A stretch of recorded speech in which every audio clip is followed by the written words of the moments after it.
pop stars, and welcome to this very special episode of the Popcorn Wine Down. I'm Eddie, And I'm Tammy. and this episode is brought to you by us here at the Popcorn Wine Down as we go through the best of 2022. I'm counting down some of our favorites. Um, so I think, Timmy, how has your 2022 been? I know we usually save that part for the shit that got us through, so I'm not gonna. We don't have to go into too much detail about it, but just generally. So, from the perspective of entertainment, how would you describe 2022? That way, I think that breaks it down. That narrows it down a little bit. Um, I don't think shit was as crazy as last year. I think it's calmed down a lot this year, at least from in in my mind. Like I think that entertainment has started to really calm down and kind of got into the new normal that we have. We've talked about the new normal for basically like the last 3 years. And I think that it's definitely gotten to the new normal where, yeah, we got some crazy ass stories coming out, but we've also had some positive stories that have come out that have really like tugged at our heartstrings. So overall, pretty good, pretty good. But we'll get into that more when we get into our last episode of the year. Okay, okay, I agree. So I think 2022, speaking of stories, we will kick this off with news. And we're doing this a little bit differently, pop stars. Normally we would do the top 10, but again, some of us had problems narrowing it down to 10. Um, I'm just gonna say it was me. I hate top 10 lists because I always have more than 10. So we're just gonna do some of our favorites, try to cap it at like five or just talk about the main ones. But might go a little longer. You know how we do at the wind down. So, Tammy, let's start it off with news. What was one of your biggest or some of your top stories? Um, top slash favorite stories in the news this year, I guess. um, So I would say like one of the biggest news stories that like just hit really hard this year in 2022 was when the Supreme Court overturned Roe v. Wade. Um, and I think like when we did our episode, we did the rewind, like I went into like a whole big spiel and you let me get on my soapbox and you let me just go and talk. And then you were like, I agree with everything you said. And I was just like, okay. Because I thought I was just talking to talk. But yeah, I think that I've always been very, very passionate about women's rights and the conservative Supreme Court that we have. That just hit really hard. I think that was one of the biggest stories from my perspective to hit in 2022. What about you? Yeah, I put that on my list too. And not just overturning Roe v. Wade, but the assault on women's rights, Mm-hmm. and the assault on women. Just seeing how a lot of these states, these quote unquote red or conservative states, have just gone out of their way to criminalize being a woman and the choices that we have to make for ourselves. For whatever reason, health or other personal reasons, especially considering that, technically, on paper, just being a woman is a fucking pre-existing condition. So um, that one did hurt. It hit, and especially considering how that very same court, those judges sitting in those stolen seats, those ill-qualified judges sitting in those Mm-hmm. stolen seats, um, had sworn, taken an oath. Basically, they perjured themselves because in their confirmation hearings, where they are sworn in, they all swore that they would not overturn Roe v. Wade, that they would acknowledge it as the law of the land. So, um, I think just you could say the Supreme Court and what a clusterfuck it is at this moment, and how, and I think that also adds on my list. So those two kind of go hand in hand. because of the decisions that they're making. It's like you can tell that they're not making them based on anything legal, that it's all personal, that they're letting their personal and the money that they're getting paid, obviously, um, play into a lot of decisions that they make. And it kind of ranks up there with your politicians. You're not always going to agree with the decisions of the court, but generally, in my lifetime, since I've started paying attention to those things, um, you could at least have some legal basis. Like Anton Scalia, he was not my favorite justice by far. Agreed with him on little politically, but if I went through and I read his decisions, I could see where he was coming from. You know what I'm saying? With Mm. this, it's none of that. But and sticking with the court, congratulations to KBJ, Ketanji Brown Jackson. That's the bright side. Was confirmed to the Supreme Court this year, so that was a good story. Coming out of all of that, I think. Um, so we'll see what happens. What else do you have? Um, you want to do bad, good, or we just want to hit the bad and then end with the good? However you want to do it, I'm game. I can follow up. We can keep it rolling. If something too bad comes along, I can always go back to that $1 million toilet. I would say that's one of the most entertaining palate cleansers that you've ever had. Better than the, what is it? You said the popsicle that tastes like ketchup or something like that. I Yes. remember that Oh, one that too. shit. So another I think thing that really stood out to me this year when it comes to like entertainment news and just news in general, was the slap heard around the world. Like just that whole entire event and incident and what came after. I think even if we may have different opinions, that was big news. That was big news that got people really, really talking. Talking about Will Smith walking on stage and smacking the shit out of Chris Rock on national TV in front of millions of people. And so, yeah, so that was another one that really stood out to me. I had to put it on my list of like my favorites of 2022. Yeah, you know what? So much has happened that I honestly, you're gonna be like, what? But I forgot about that. And I was like, I know I'm forgetting something. I know I'm forgetting something, but I was like, whatever. I was like, but that's okay. Whatever I'm forgetting, Tammy may have or I may think of it. And yes, that again, just a differing opinion aside, I think we can both agree that it was not a good look. No. For the reasons it may or may not have happened. It was not a good look. And I've always stood by. I hate that the run up, get done up um, happened on TV like that, and it tarnished. Um, His it image. tarnished. It tarnished his image. Yeah. 30 years, and he was not allowed to have one very human moment. And it was a bad. It was a bad moment, but we're human. And I hate that 30 years of him being perfect, so to speak, is all going to be taken away because of that. I hate that it happened to Chris Rock, who's not my favorite, but still, he didn't deserve. No matter how poor and poor taste the joke it was, no matter what their history was, he didn't deserve that.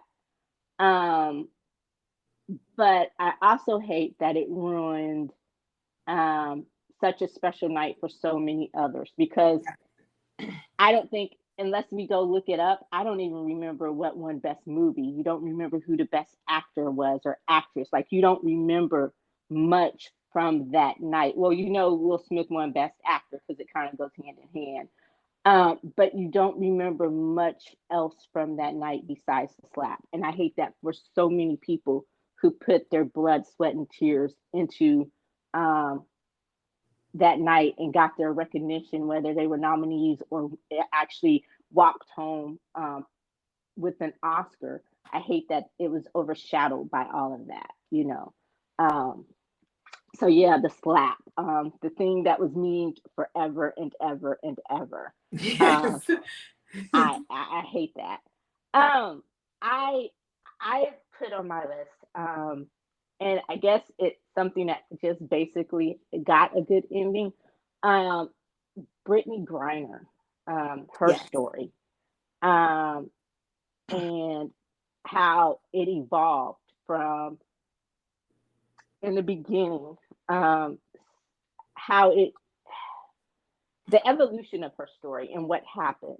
Um, and when you realized, because those there were people who in the beginning said, well, she shouldn't have been over there with it, and then it's like, well, she spends part of her year living in Russia. She was very popular in Russia, um, to the fact that other people who had maybe, and it wasn't like she was trying to sneak it in. She had a vape cartridge. It had traces of cannabis oil in it. Other people who went to Russia and got caught with the same thing, they got much less harsh sentences if they were even sentenced at all. And given the timing, you realize that she got caught up. She was collateral damage in a geopolitical war that really had nothing to do with her. And that's just my opinion. And I know some people still feel differently about that, but um, we did end up giving up Victor Boot, and people are like, well, that was too much. We should have got Paul Whelan back. Just everything that had to go along with that. But I am glad she's back home. So I think that was just a really, really big story. And I'm going to go on record and say I can't wait for the Oprah interview because it's coming. Oh, you know it's coming. Oh, you know Oprah gonna be up in that. Come on now. But yeah, Yeah, I will definitely co-sign on that. That one was on my list. Just I agree with you. I think that she did get caught up in something that had nothing to do with her and had to suffer the consequences for the um, bad relationship between two world powers. Um, and just the relationship that the United States and Russia currently has. So yeah, I agree with you with that. I will say that it it just kind of broke a little bit on what they had to give up in order to get her out. Really, really sad that ultimately they had to give up who they called the Merchant of Death. And just hearing like his background and everything like that, I didn't even realize there was a movie made about him. And I watched the movie with Nicolas Cage, War of the World. No, not what was it? Lord of Wars. You ever yeah. seen that? hmm We Okay. talked about it a little bit when we first talked, when it was first mentioned that might be who Russia wanted. Well, yeah, and I guess I just didn't remember that it because it came back to me. I was listening to this podcast and how I get educated, and they had an episode fully explaining the exchange for Brittany Griner for this guy and Victor, what is it, Boot? Boot. Yeah, Yeah. Victor Boot. And just going into like who he was and then the movie. And I was like, oh shoot, I saw that movie. And I was just like, oh wow. Okay. But yeah, so it was definitely a hard acceptance of the exchange that they had to make. But then hearing that Paul Whelan wasn't even on the table, they refused to have a conversation about including him in the negotiations and in the exchange. Like Russia just refused to give him up. So it's not that America didn't try. It's just that Russia shut that down automatically and said it's Brittany for Victor or no nothing. And Yeah. so President Biden just had to take the deal that was offered to the United States. And so I am very, very happy that she's back.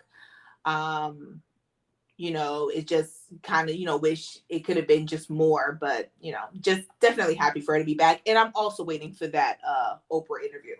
Yeah. A little bit more on that. Just I also think because I think what really pushed the U.S. to go on this deal, to pull the trigger, no pun intended, especially no bad pun, but I think it was when she got sentenced to one of the harshest prison camps in Mm-hmm. Russia.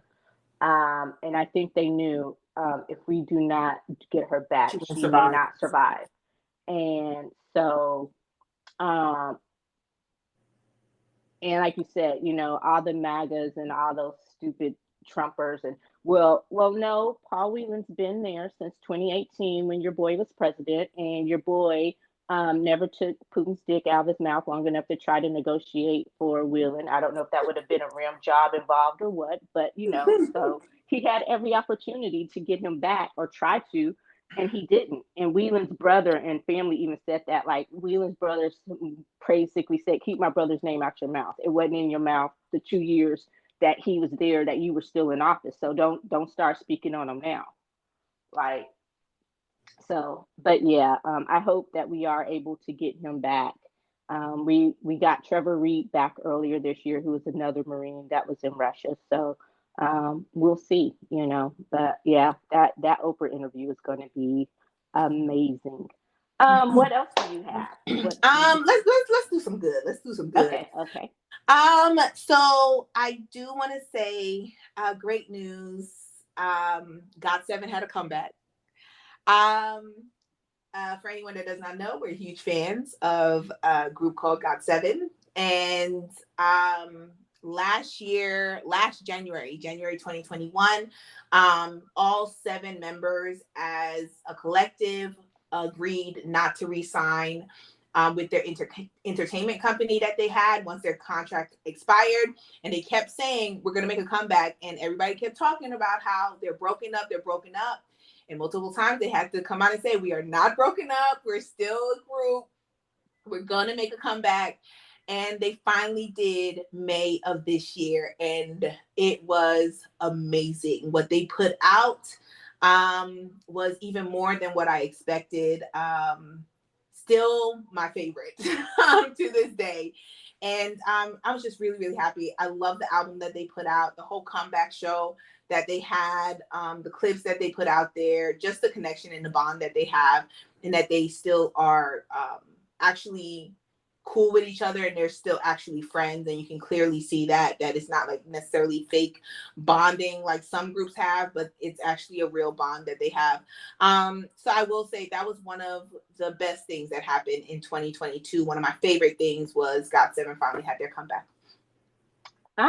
Yeah, I agree. I don't know that I have much more to add to that. I love GOT7.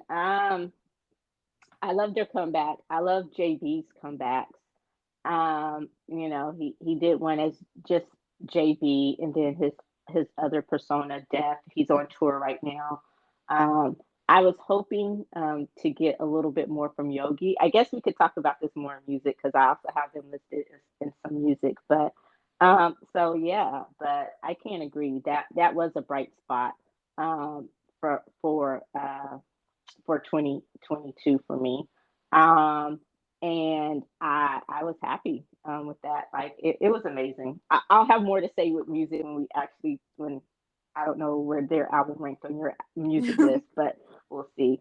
Um, what else do you have? Okay, I'm just gonna go ahead and get it out the way. And we don't have to spend a lot of time on it, Oh, but okay. one of the biggest stories you can't deny, unfortunately, Oh um, no. Go ahead. I that have it. motherfucker, that motherfucker Ye, formerly known as the artist Kanye, like the Kanye killer. We just gonna call him that because Ye killed Kanye. Like Kanye is dead and gone. Like It's on my Eminem, list. It's on my list. like Eminem had that song "Dead and Gone." But or it was no, who was it? Justin. It was Timberlake or somebody. But anyway, that song "Dead and Gone." That's Kanye, and now he left us with fucking Ye. And talking about, I think when we get to the Golden Goblets, I can already nominate him for the motherfucker who did way too much, yet not enough. like, like I don't even want to rehash all this shit. I can just say Yay and everybody or Kanye, and you should know. Like, and if you don't know, Google or go back and check out any one of our episodes because I guarantee you he probably takes up space in at least 50% of our rewinds this year. Yeah, definitely. Every single time we thought we was good, we was gonna get a break, he would come out with some other bullshit. Like, just stay. Nigga can't take. Sorry, he can't take his meds, but he can take he stay on that bullshit. He won't stay on his mess, but he'll stay on the bullshit. So yeah. And I just think the worst of the worst was just um I think his Nazism just like killed any shred of me being like, yo, he needs some help or something. Like, fuck that shit. Like, like, whatever. Like, I don't care no more. Yeah. But yeah, like you're a Nazi, you love Hitler, and like yeah, like you just completely out in space right now, and it just gets worse and worse. And I think the less attention he gets for just his talent, the worse he gets. And so yeah, yeah, he just monopolized, and not for a good, and not in a good way. Not in a No. good way. I will say him and Kim are officially divorced though. And I know she's happy. But someone brought up Definitely. a good point, and just going back, like I said, Rolling Stone had a great expose on how he has been. We talked about the bullshit. Like this hasn't been something new. This has been forever. Like they say, it could go back as far as when him and Kim first started dating. When they Mm-hmm. first got married, he was trying to show employees at Yeezy sex tapes of her and pornography and all this other stuff. So the power of the NDA, but since the NDA doesn't really cover a lot of your bad illegal behavior anymore, a lot of people are speaking out about this shit, and so. But it makes his song "Black Skinhead," which was one of his best songs. It was a great song, but it makes it make a little bit more sense. I was always kind of questioning the title of the song, but yeah, it just makes it make a little bit more sense. But yeah, that I yeah. So, but the point I was trying to make is with that is that they were saying that how could she have not known? Like she knew all of this shit.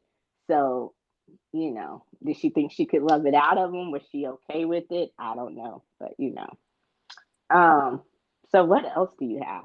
That in itself Um, deserves a palate cleanser. I don't, not necessarily like that. That means I should have left God seven for later. I do have like little tidbit news that doesn't deserve like its own, but just to mention, I would say Nick Cannon and his super sperm, and Jin enlisted in the military. He just actually enlisted recently, December 13th, this week.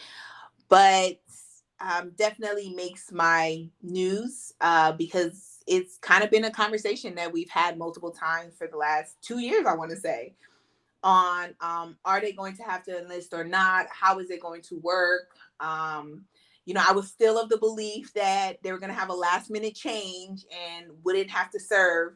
I really did. And to actually see him like enter into the training center, I was just like, oh shit, this is definitely real. And if he has to go, everybody's going.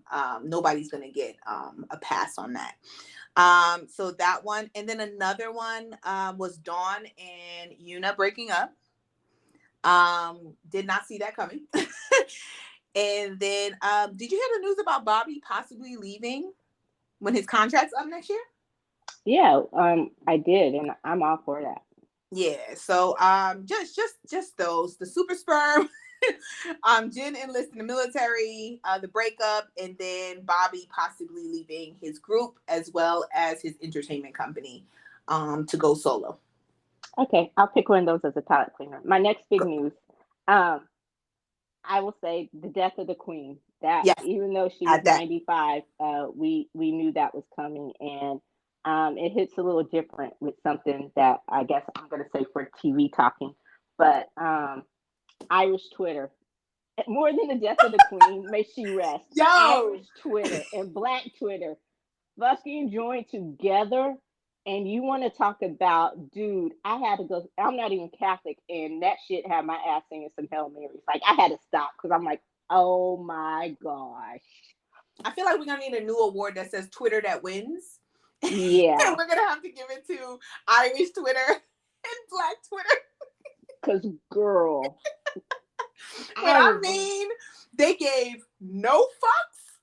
no They're like, fuck the fact that she's dead. We still won't speak truth. I was just like, damn. like girl, Irish Twitter. I'm like, what the fuck? Did you see Like the they soccer game? Was it the soccer game? The oh my god, it was the sports game where they started singing and chanting that song. uh-uh. Oh, so Irish Twitter, they're at a game and they start chanting the song Liz is in a box. Oh no, oh god. Yes, they did. Over and over and over again and made it into a song, a whole song. And I was just like, oh my God. Like, you think Black Twitter is harsh? Yo, they were giving us a run for our money that day. Girl, yeah. So that, and speaking of Twitter, my other story, my last just big story, something that can't be rolled into another category, is uh gosh, I don't even know what to call this fool. This is another one that I don't like talking about, but you can't help but talking about it. And I know you don't. I know you don't like talking about it, but you can't help it because it was the story of the year, and the way it's playing out, or one of the stories of the year, is that Elon Musk, Muskrat, Musky, bought Twitter. He overpaid for Twitter, grossly overpaid for Twitter, leveraged himself up to the hilt, although on paper at the time he was the richest man in the world. Um, Now he's the second richest man in the world, and his net worth has gone down like by over, I want to say damn near 80 million, 80 billion, because he was at one time sitting at what, 250, Damn. and now the richest man in the world is the dude who owns Louis Vuitton, and Yeah, I saw that. that is not Sandra, but oh my God, Salma Hayek. Salma Hayek's father-in-law. So it's like he bought Twitter to basically destroy Twitter. And, Twitter had its issues always. We're not going to say it was perfect, but, it served a purpose. It had, you can find bad everywhere if you're looking for it. But what he has basically done is he's turned it into his own little quote unquote kingdom, and it's just a hot mess. And the other night, he goes, and the king of free speech. This is how bad it is. The king of free speech.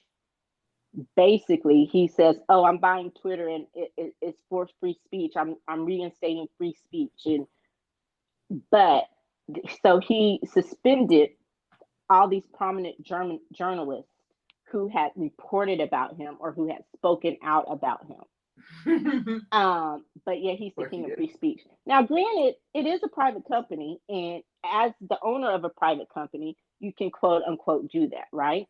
Mm-hmm. But when you buy something and you say your whole purpose is to reinstate free speech and you love free speech, then you can't necessarily do that. It's a bad look. It makes you look hella hypocritical. But since you've taken over, racism has gone up on Twitter, misogyny has gone up on Twitter, anti-Semitism has gone up on Twitter. So all these bad things that they were trying to keep under check, you know, have gone up. Hate speech, all of it has gone up considerably. But you get mad because someone people call you out on your bullshit. And then it started with this account called Elon Jet, who was, you can find out where a plane is real time. It's not hard, right? So they did something to the coordinates of the plane. I guess they posted it or whatever. Said, oh, here's where his jet is. And he calls them assassination coordinates. And I'm like, what? So anyway, and he claims he was doxxed. He said it was doxing, and I'm just like, whatever. But yeah, that's the big story. It's just him and Twitter, and then Tesla. It might cost him Tesla because the investors in Tesla are not very happy because the stock is tanking, based on the shit that he's doing at Twitter. So, I wouldn't pay that much money to have my car possibly explode on me anyway, but that's just me. But but yeah, that was it. So those are really my big news stories. Oh, and the red wave that never came in the midterms, but we don't necessarily have to talk I have much one about. story, one more story. Okay, what you got? Warner Brothers and DC. The fuck is going on there? I it's it breaks my heart. And I say this all the time because if you do not know yet, I am a huge DC person. I will watch Marvel, but when it comes down to it and I have to choose, I'm choosing DC every single time. And it just breaks my heart to know that they can't fucking get their shit together. And it's not DC necessarily, it's Warner Brothers. They don't know what the fuck they're doing.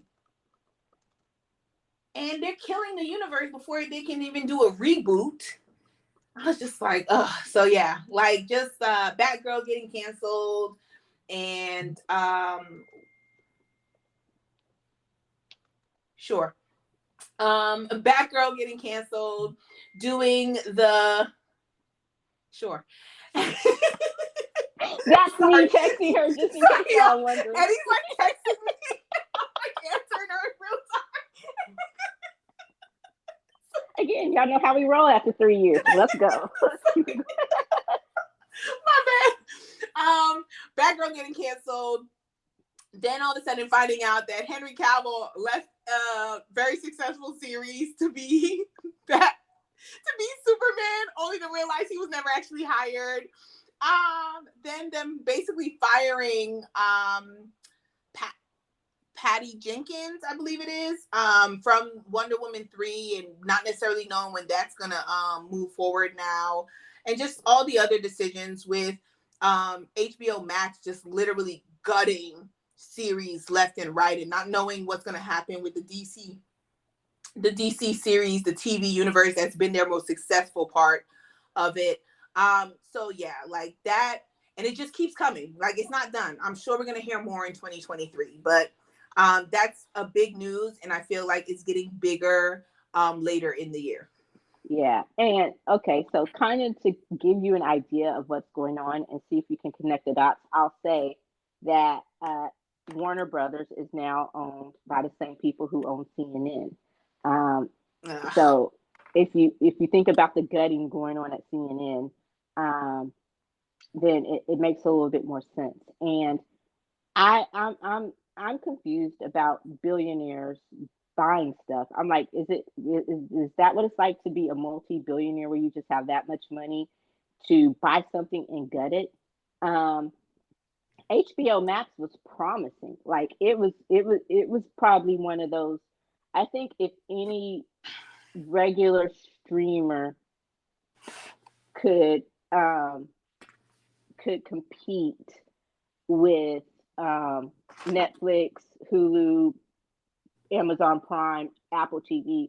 I think HBO Max was gearing up to do it because HBO had the shows and the pedigree to do it. And the way that they were trying to consolidate the DC universe, especially a lot of TV shows by moving them to HBO Max with Titans.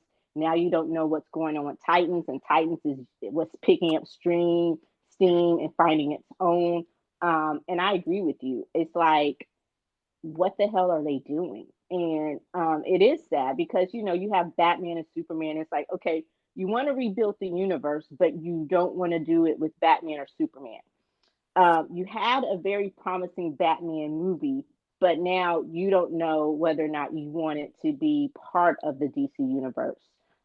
Every other day is something different. Yes, we're going to bring it in from the Batman from that universe. We're going to bring it in, but we're not going to bring it in. Black Adam didn't do the numbers you wanted it to do, so now you're scrapping that. Which, okay, it wasn't the best, but and when you asked me or when I said it, I said it was good for a DC movie, and you knew exactly what I meant. Mm-hmm. So yeah, whatever is going on there, and then James Gunn, someone who has the Marvel pedigree, but who's always done some of the weird shit that Marvel did, like Guardians of the Galaxy, some of the more French stuff.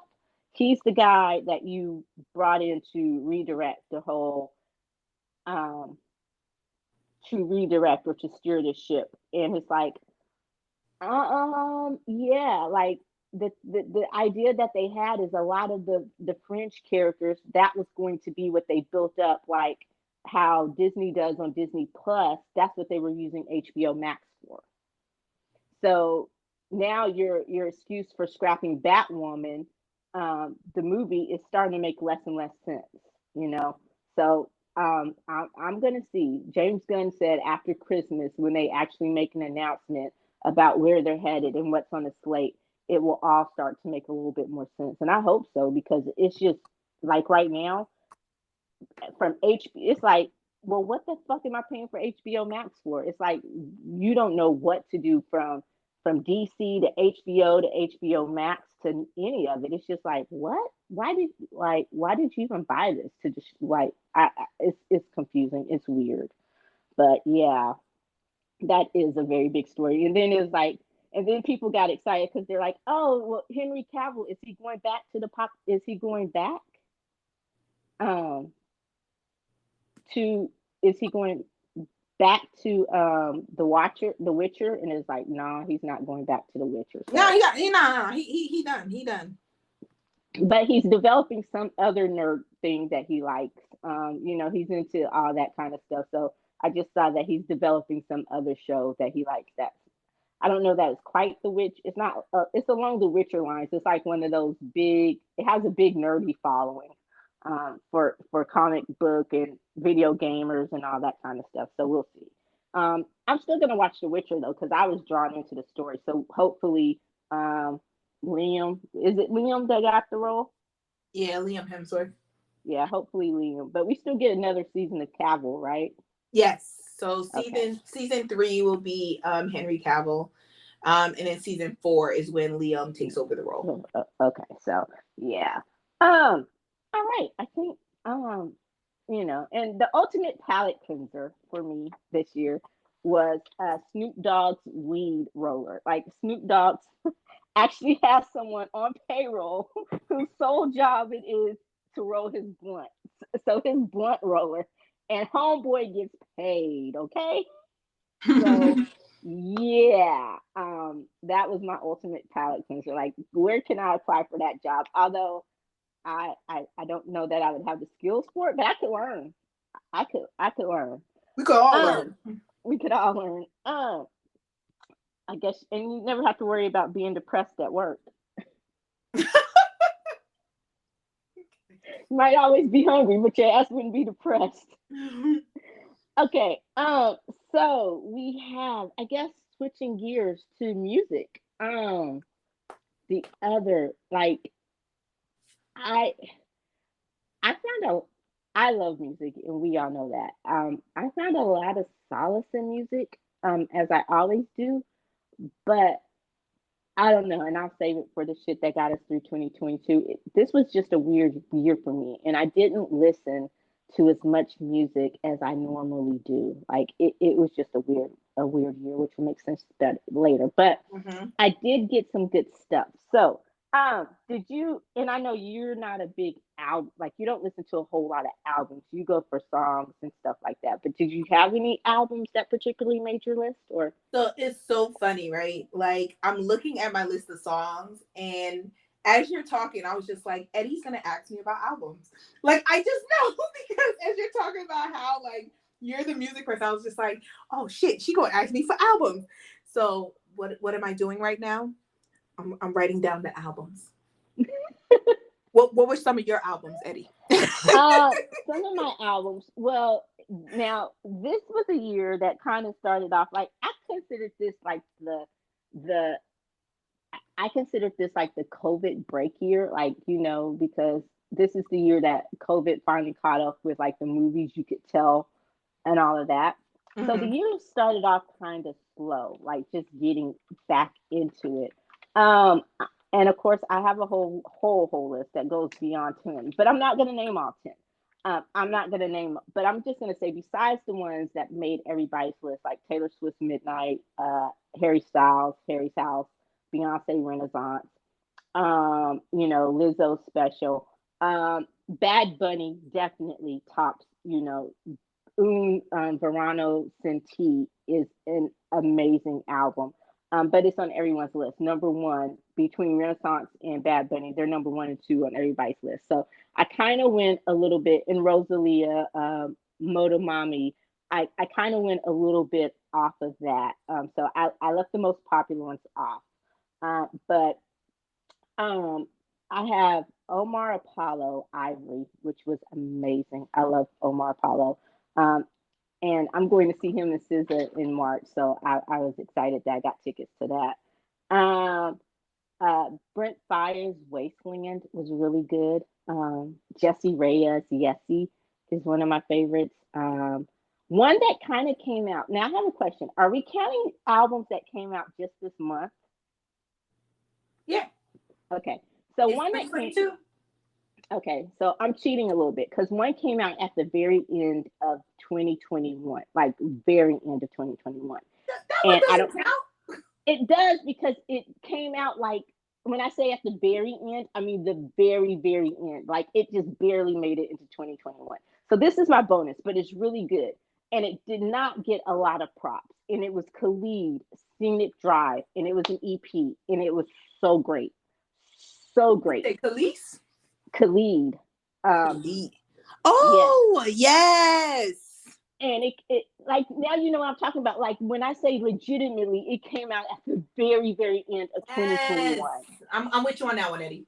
And Scenic Drive was amazing. And I guess because it came out at that time where it just kind of got overlooked by Christmas and the new shit coming out, it didn't get the pub or the hype. But that album is so fucking good. So Khalid, I'm sorry if I'm cheating, but Khalid Scenic Drive, is definitely on that list. I also have Davida, American Gothic, Gabriel by Keshi, um, Ari Lennox, Age, Sex, Location, amazing. Kendrick Lamar, Mr. Morale, the Big Steppers, that's on makes a lot of lists too. Amazing. Uh, Jack in the Box, J Hope. I know that did not make your list, but it made mine. I RM mean, A-list. Indigo. Um, I have not been able to stop listening to that since it came out. Like at least once a day, at least once a day on repeat. That album gets played. Um, SZA SOS. She did not suffer from the sophomore slump. Control was one What's thing. name? That's it. SOS, huh? Go ahead. SOS was another one. Um, Being Funny in a Foreign Language by the 1975. Um, so good. And like I said, this list can go on and on. If you want a full accounting, not a full accounting because it's a lot, but if you want to see more of the songs that made my list or more of the albums, then check it out. I'm gonna, like I've done the last couple of years, I'm gonna post both of our lists on the website. So you can see a little bit more of what. But like I said, I could go on and on with this list. It was some really good stuff that came out this year. What about you? What did you throw on the list real quick? Are we separating K-pop from Western? I did besides J Hope and RM, I am because they kind of, if I was doing like if I had to do an absolute top 10, I would combine them. I would combine, you would have a mixing of K-pop and regular, but yeah, because Um, I have a whole nother K-pop list too. so I'm just gonna do one because, like you said before, and I'll just confirm it. I don't necessarily do albums. I do individual songs, singles that I like. I'll go and listen to an album, and I'll just pull out the songs that really like get my attention, and then forget about the albums usually. But there are certain albums that I do have on repeat. I can play, if not all the songs, majority of the songs over and over and over again and not get tired of them. So some of the albums you've listed already, so I will co-sign on Bad Bunny's newest album. I think it was really, really good. I'm really late to the Bad Bunny train. Never really paid attention to him before, but I have a coworker who is a huge Bad Bunny fan, and she was like, "No, you gotta listen to him. You gotta listen to him." And I was like, "I don't know." And she was like, his new album just came out. Just listen to the album. And I will say, I listened to the album and it was on repeat for a couple days in my car on the way to work. Like, I was playing it in my car. I was playing it in at work. So it was really, really, really good. Definitely enjoyed it. Went back and listened to other albums. So I've become a fan of Bad Bunny in the last couple months. I'll definitely put that on there. Another one is Lizzo. Didn't necessarily think I would like Lizzo because Lizzo's usually a hit or miss for me. But one thing is, I love the messages of her songs, of her albums. It's kind of like with Adele. Like Adele does the same thing. Like it's stories in Adele's albums, and I think with Lizzo, there's always a certain message that just really resonates with me. So I really loved her album Special. Taylor Swift. Now, if you do not know, I am definitely not a fan of Taylor Swift. I have songs that I like of Taylor Swift, but I I would never call myself a fan of hers. I'm not even a passing fan, like not a fan at all. But I did listen to Midnight and loved it. Absolutely loved it. Some of her songs actually made my favorites of 2022. I think this was her grown album where she's a grown ass woman with this album. First time I've heard it. Not to say, I don't know if you can kind of let me know if she's had other albums where she sounds like this, but I think for this album, it was adult Taylor Swift. Like there's no child play whatsoever on this album. And so I really, really loved it. Have that on repeat. And then I do have Indigo by RM because I've been waiting for it for so long. Sugar, you coming out in 2023, right? Before you go in the military, right? Like Sugar need to come out before you go in the military. But RM Indigo, another one of my favorite albums, had on repeat, Grown Ass Kid by Zico. Just absolutely phenomenal. Like, just love him. Got Seven by Got Seven, because I already said in the news, love their comeback. They think they did an awesome job. And then the last one is Sector 17 by 17. I think this is the best album that I've listened to from 17. I think that this was really their year. And even though they get the attention, I feel like they sometimes get overshadowed by other label mates that are bigger than they are. But they are just so talented and they're getting better every single year. So those were some of the albums that I loved. There were others, but I really, really, really love those. Those were the ones off the top of my head that I could think of as you were talking. All right, I see that. I see that. So that's a great transition, I think, into K-pop.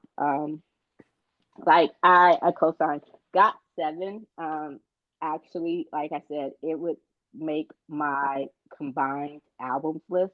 That album was phenomenal, and I think it dominated my Spotify Wrapped because the first half of the year, it didn't seem like anything could compare to Got Seven. Like there's a lot of good stuff that came out, but I always found myself going back to Got Seven, and I still find myself going back to that album. It was just that good.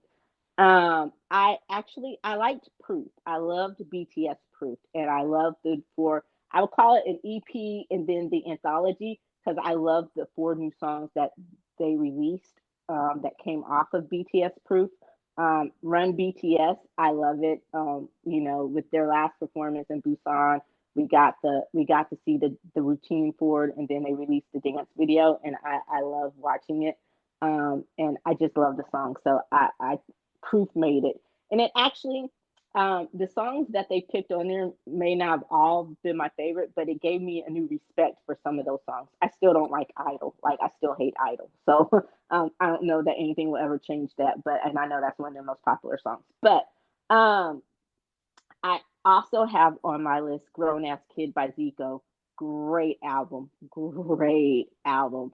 Love Zico. Did you see that Block B did something together the other day? Like they had Yes, I because don't know if I they're, call it a comeback or whatever, but yeah, they did. PO, who's their like MacNay, is the last one in the military. And so they were like, oh, the videos that like only the MacNay can get Block B back together because they're completely separated from each other. But yeah, I did watch that whole performance, loved it. It was really great to see because they're kind of an original But they're great performers at the same time. Yeah. So and then BB Low Life Princess, which I don't think got enough credit. Like it kind of got lost in the shuffle. I don't know how, but it was really good. A group, I think Hybe, Big Hit, whatever you want to call them, just a company. I think they're starting to finally get the drift of how to do a girl band, girl groups right. And I think the group that they were thinking was going to be just so great and big, and they're good, was Love Seraphim, but the ones that really took over were New Jeans. New Jeans, and I think that kind. I think I don't know, but New Jeans, I love their album, and it surprised me. So I was like, okay. Also, it surprised me how much I liked this album. I wasn't crazy about the song that they put out as the lead song, but it kind of grows on you. But Blackpink, their album Born Pink was actually pretty good. And the rumors that they might break up, I like the second half of the album better than the first, and the rumors that they might break up for different reasons, whatever. Um, I was like, it seems like they're coming into their own, but if they don't, so I don't know. But I did like that. I did like Blackpink, the Born Pink album. Um, I love both of the albums that Def put out, Love and Abandoned Love, aka JB. And then my hip hop tip was my K hip hop, Pt1, but for now, Leave Me Alone was really good. Mr. Hollywood by Summit, Daft Love by Boy Cold, amazing, like so amazing. And then Mito by DPR Ian. And one that just recently came out was Love or Loved Part 2 by BI. So good. So good. And I think that's pretty much it. Like I said, I could go on for my K-pop list, but those are the ones that just kind of topped it off the top of my head. What about you? You got any more K-pops on there? Well, I have songs, but not albums. Okay, so that's a good transition. What do you got for songs? um, so for songs, like this is where, because I am a singles person. So I do have a lot of songs, but I guess we can do K-pop and then transition back. So I got Freak by Zico off of his Grown Ass Kid album. That's on repeat. Love it. Ended up on my Spotify wrap up. Uh Dorari by Treasure. Um Definitely love that. It's my favorite single that they've come out with. I'm actually a fan of theirs. They're a new group. They've just been out since last year, I think, late last year. But I'm enjoying what they're bringing out so far. Don't Leave Me Alone by Got Seven. Just because I feel like that's also like a goodbye song for now because they are going to start to enlist next year, the Korean members of the group. So Don't Leave Me Alone. The fact of JB wrote that song and he had every single one of the members had the lyrics that fit them perfectly. He's just a great songwriter as well. JB is just a phenomenal songwriter. So that was my favorite song off of their Got Seven album. Bi, you mentioned Bi, and I have to say that Bi's two singles that he came out with, like, just are absolutely phenomenal. BTBT, as well as Keep Me Up. I was just like, oh my gosh, like, how did they let you go? Like, how stupid can YG be? And how stupid can the public be that they're so unforgiving of like young teenage mistakes or something? Like, it's just crazy to me on how they let that talent go. Completely. They didn't even keep him in the company. Like, he just had to completely leave. Cause yeah, I just think of like what icon could have been if he was still in the group, still their leader of the group. Just absolutely phenomenal. Junie, one of my favorite artists. Getcha, love that song. 17 Darling, Coogee. Have you ever heard of Coogee? Mm-hmm. I love Coogee. Very, very talented. He has this song called Good Night, and it with I don't know how you say the other person's name. Is it B.O.? They just have weird names. But, Theo, yeah. yeah. So B.O. is on it, and I just love it. It's called Good Night. The beat is amazing. Purple Kiss, of course. I forgot their album because I really, really loved Purple Kiss album. I thought they had a phenomenal album as well. So I want to kind of put that on the album list as well. But Purple Kiss, Nerdy was really, really great. And then a new artist that I just discovered, G Jin Seok, and his song is By My Love. And it's like a song. I put it on my In the Dark playlist that I have on Spotify. It's really slow. He has a beautiful voice. Oh, I just love when artists can really like sing and they can hold a note. And he just has a beautiful voice. And he just made me such a huge fan of his very early on. I've listened to his other songs and they're just as great. So that's just one new artist that I've discovered that I'm definitely going to become a fan of. What about you? You got any songs? Because I know that Yeah, was a lot of songs on just K-pop. That's not even like my Western music. yeah. Beady Beady by Bi. Like when I first saw that song, I'm like, it. It took me a while before I listened to the song. Like I listened to it when it first came out, but because it kept coming up on my YouTube thing, right? Mm-hmm. And you know what turned me off the song? Because I love Davita. I wasn't too much aware of who Bi was, but the thing that turned me off was Soldier Boy. I'm like, really, dude, really, like Soldier Oh, Boy? And I'm I like, for completely forgot real? about that part. And because I'm not a Soldier Boy fan, so that kind of, but it kept turning up, and I'm like, fuck it, let me just listen to the song. And from the first beat, when the beat dropped, I'm like, Mm-hmm. oh shit. And then I'm like, you're gonna have me liking a song with Soldier Boy in the year 2022 of our sweet black baby Jesus, right? And I must admit that, yeah, in the year of our Lord 2022, I actually like a song that features Soldier Boy because Beady Beady is the shit. Bitta Bitta, whatever you want to call it, it is the shit. Like, that was like, made my Spotify rap list.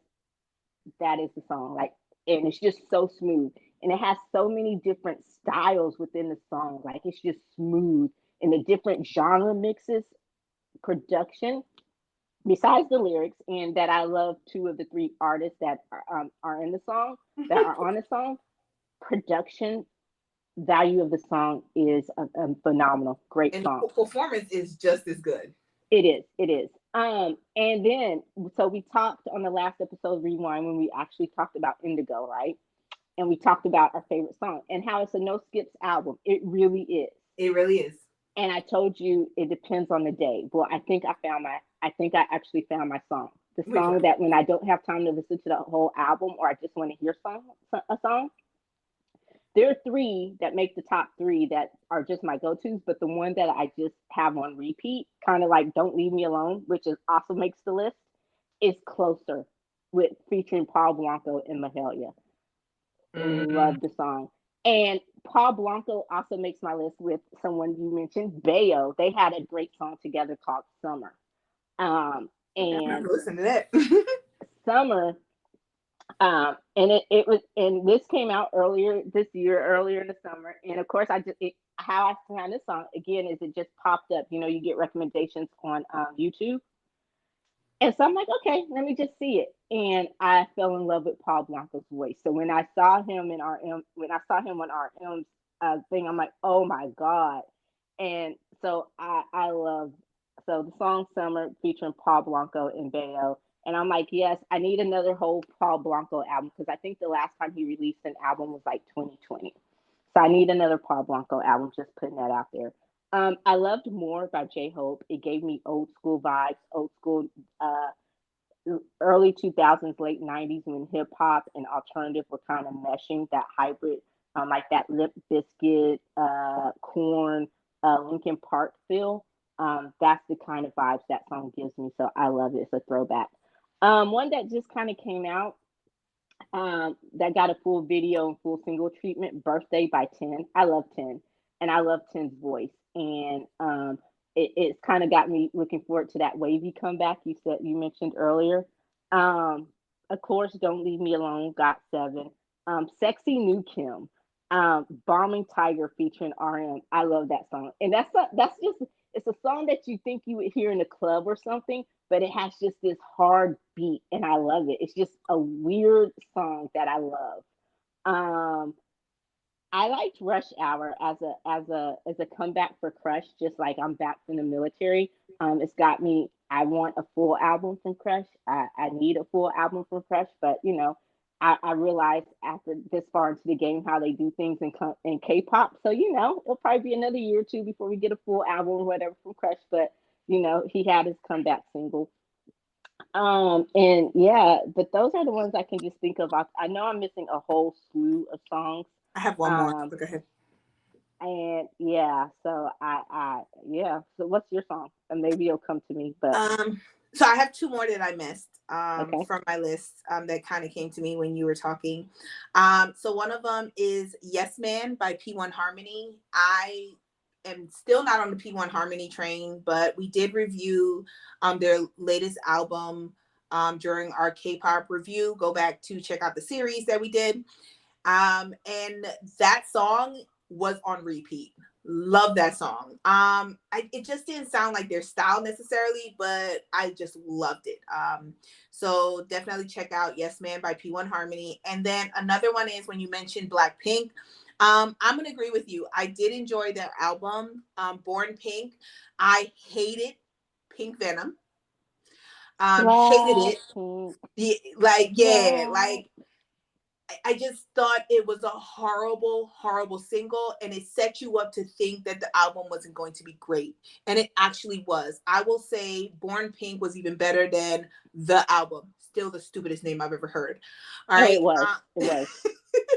And but there is one song I had on well, two songs I had on repeat from that album, and it is Shutdown. I fell in love with Shutdown. Like Shutdown is my song. Loved it. Twitter loved it as well. Twitter loved it as well because that song was trending when the whole shit with Twitter and Elon Musk was going on. That song was trending on the Shutdown. And the second one is Type of Girl. Yes, yes, but Yes, yes to both of them. loved Type of Girl from their album. So yes, I just wanted to add those two in because I definitely missed them. Oh, okay. No, and I was thinking of another song, but that makes just like the regular list. But yeah, I agree with you.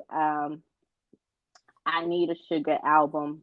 Wrapping up K-pop, I need a Sugar album. I'm looking forward to the rest of the albums that are going to be released. I think I'm even Um, looking forward to Jimin, and he was my least like, you know, but Vocally, he has gotten better. You can see where I think since Hybe merged with Scooter Braun's company, I think they actually took the voice lessons seriously, especially when he came and worked with some American producers. Um, I think just from what I've heard, vocally he has gotten better. But I am looking forward to it. I want to see what they did because I think he's also the one that's probably working with the most American producers. But we'll see. I'm interested. Like I said, we kind of talked about it. I think the ones that I'm really besides Sugar, who's just going to bring it. Like I'm JK. really yeah. JK and V. I know I'm going to get some.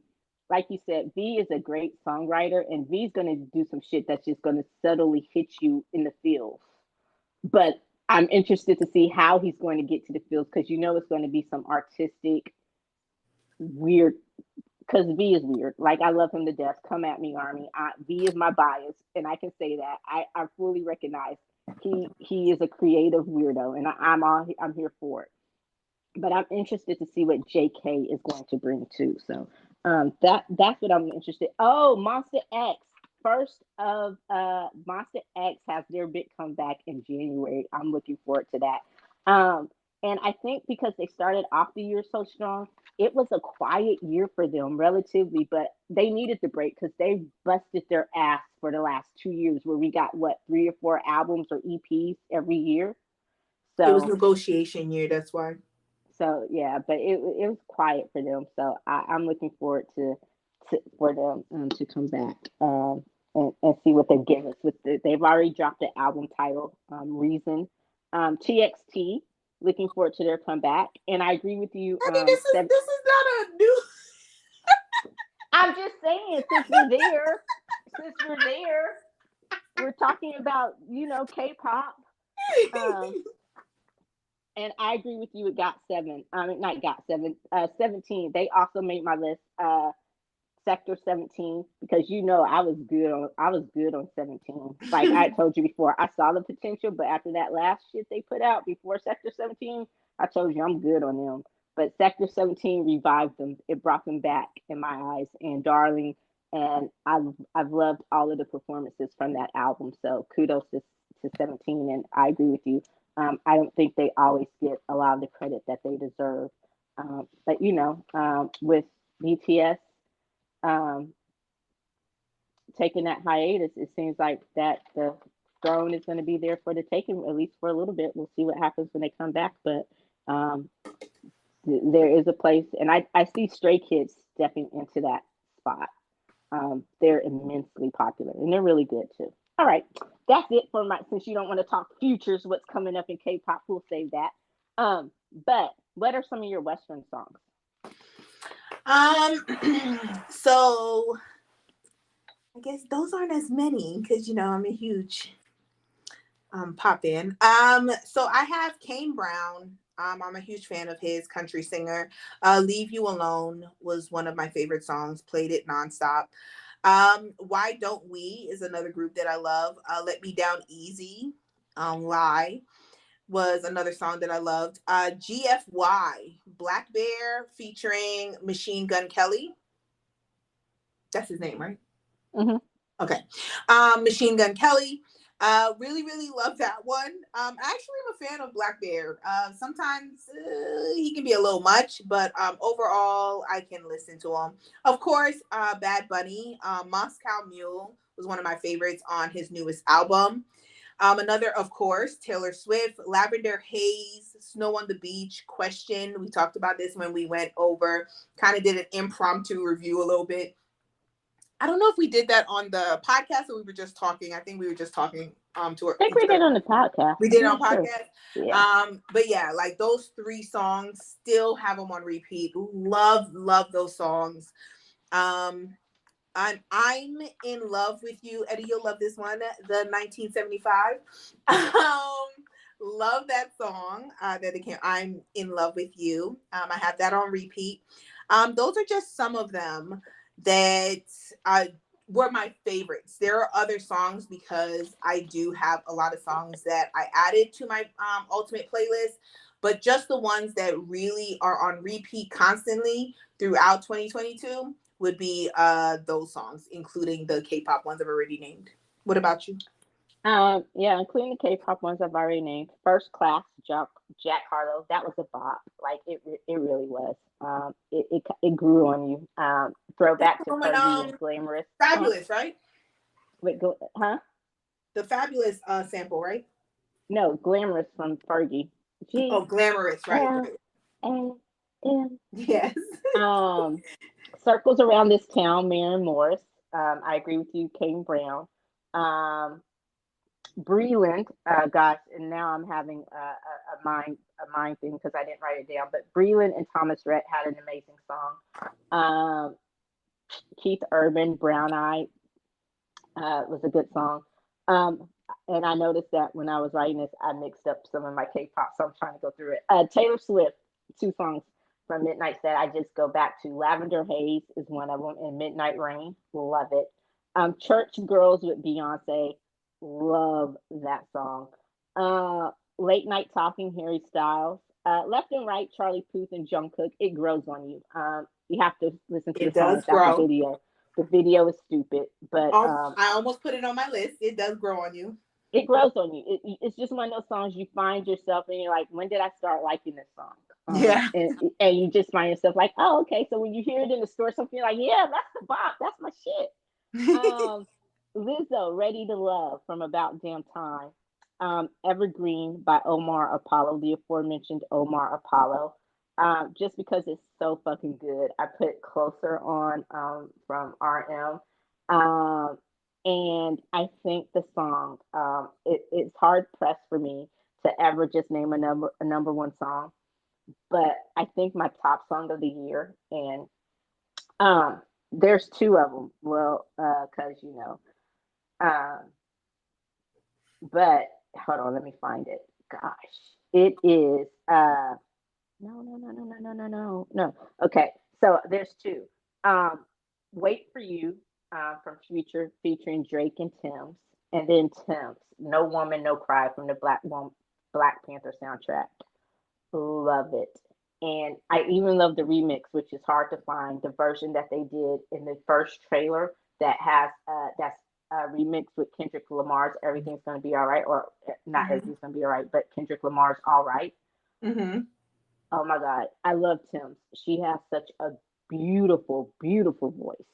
And No Woman, No Cry. It's always been one of those songs that just, even if you're not a big reggae fan or a big Marley fan, it's just always been one of those songs. And Marley is a hard person to cover. And just her putting her own spin on it and making the song her own is amazing. It's like someone trying to cover a Whitney Houston or Luther Vandross song. You're like, there's some things in the culture you just leave alone. Whitney, Luther, you leave them alone. Bob Marley, and other people have tried to do it, but she just did it. Chef's kiss to her and that song. No Woman, No Cry. I still find myself just humming it or singing it or just turning it on, and it is amazing. So that would probably top my song list. Um, Definitely. And then there's a whole list of other songs, that, like I said, to see our full list or a more complete list, then be sure to check out the website. And, I'll post on Instagram when those posts make it to the thing. So I think, because there's so much and we've already an hour into this, that this will end it for part one. You got anything else from the music before we end this session? I do have a couple artists that didn't necessarily make the singles list or the albums list, but I just enjoy the artists overall. Besides my artists that I've already named, like Zico, God7, Bi, Kane Brown, Why Don't We, Junie, some of the others I do want to add, definitely Purple Kiss, because I kind of had to throw them in there. Post Malone, I'm a huge fan of Post Malone. I know some people don't like him, but I always fall Yes. into, huh?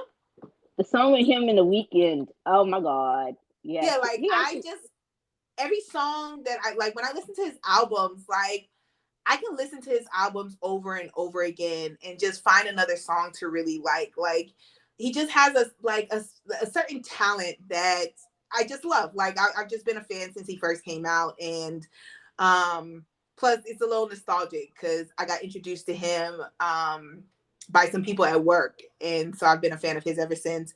And then Lucas Graham, who I saw in concert a couple years ago, and I've just always loved him since his first album.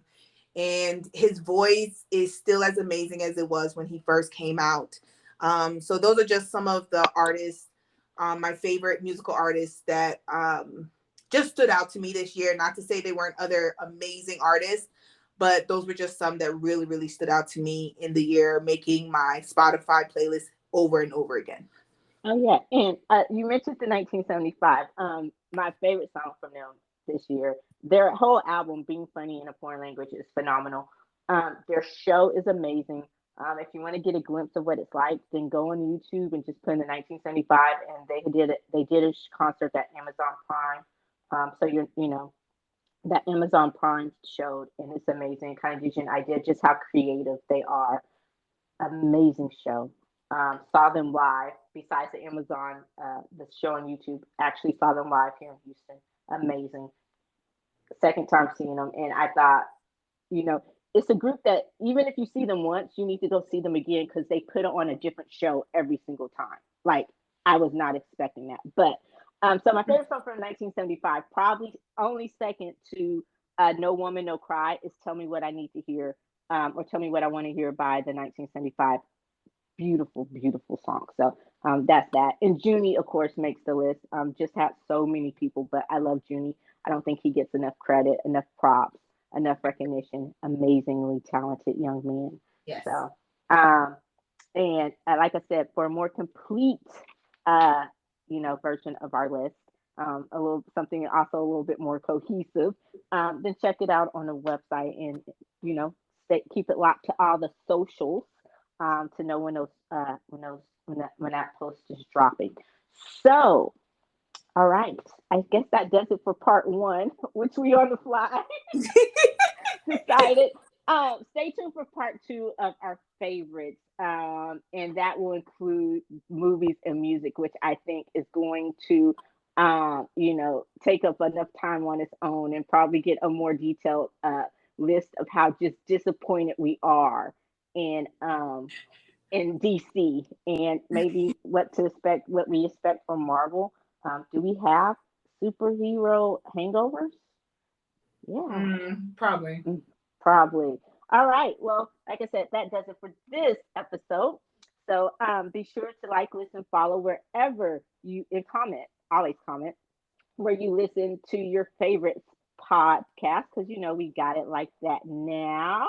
Hmm. And keep up to date on the latest in entertainment and pop culture news at thepopcornwinedown.com, which I'm going to spend my Christmas break updating for you all. Poppity pop, pop, pop, Pop, pop, pop. pop, pop. That's the plug. And until next time when we do part two, I'm Eddie. And I'm Tammy. Bye. Peace.